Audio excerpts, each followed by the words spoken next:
Hi hello welcome back to mommy baby care tips. ఈ 2025వ సంవత్సరంలో మొదట రాబోయే గ్రహణం అనేది సంపూర్ణ చంద్రగ్రహణం. సో ఇది మార్చి నెల 14వ తేదీన ఉంది. అయితే ఇది హోలీ రోజున రాబోతుంది. అయితే హోలీ అలాగే గ్రహణం రెండు ఒకే రోజున రాబోతున్నాయి. కాబట్టి గర్భవతి అంటే ఈ గ్రహణం ప్రభావం అనేది మన ఇండియాలో కనిపిస్తుందా, ప్రెగ్నెన్సీ ఉమెన్స్ పైన కనిపిస్తుందా, లేకపోతే బాలింతలు అంటే అప్పుడే డెలివరీ అయిన ఉమెన్స్ లేదా బేబీ పైన ఏమైనా ప్రభావం అనేది ఉంటుందా? సో ఇట్లా డౌట్స్ అయితే వస్తూ ఉంటాయి. సో మనము దీని గురించి క్లియర్గా తెలుసుకుందాం. ఎందుకంటే గ్రహణము ప్లస్ హోలీ రెండు ఒకే రోజున రాబోతున్నాయి కాబట్టి సో వీటి ప్రభావం ఎవరిపైన ఉంటుంది, అసలు ఇది ఇండియాలో ఉందా లేదా, ఎక్కడ కనిపిస్తుంది, పట్టువిడుపు కాలాలు, ఇదంతా కూడా వీడియోలో క్లియర్గా తెలుసుకుందాం. ఇప్పుడు లేకపోతే వెళ్ళిపోయే ముందుగా మన ఛానల్ అయితే సబ్స్క్రైబ్ అయితే చేసుకోండి, పక్కనే ఉన్న బెల్ ఐకాన్ అయితే క్లిక్ చేయండి. నేను పెట్టే ప్రతి వీడియో కూడా మీకు ముందుగా నోటిఫికేషన్ రూపంలో రావడం అయితే జరుగుతుంది.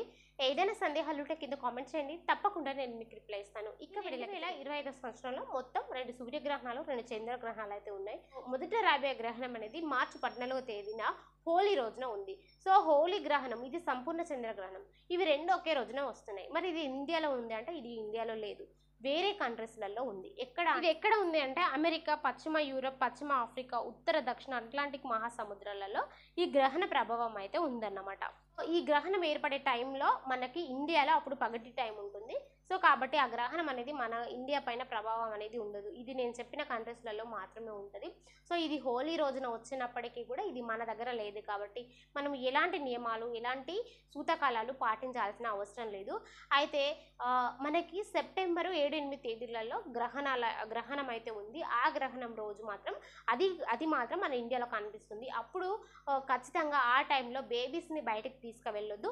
ఎందుకంటే వాటి యొక్క చెడు కిరణాలు అనేవి బేబీ పైన, గర్భవతుల పైన పడకూడదు అనమాట. ఎందుకంటే సో గర్భవతుల పైన పడితే గర్భంలో ఉన్న బేబీకి ప్రాబ్లం అని, ఈ చిన్న పిల్లల పైన పడితే వాళ్ళ రెటీనా పైన ప్రాబ్లం అనేది పడుతుంది అనేసి అని చెప్తూ ఉంటారు. ఎందుకంటే ఆ యొక్క గ్రహణం చెడు అనేది అంత బాగుండదు కాబట్టి. సో కాబట్టి ఆ టైంలో మాత్రమే పిల్లల్ని బయటకు తీసుకువెళ్ళొద్దు. సో ఈ 2025లో ఫస్ట్ వచ్చే ఈ చంద్రగ్రహణం అనేది మన ఇండియాలో అయితే లేదు. సో ఈ 14వ తేదీన వచ్చే గ్రహణం అయితే మన ఇండియాలో లేదు. మీరు ఎలాంటి టెన్షన్ అయితే పడాల్సిన అవసరం లేదు. ఇంకా ఏమైనా సందేహాలు కామెంట్ చేయండి, తప్పకుండా నేను మీకు రిప్లై ఇస్తాను. Thank you so much.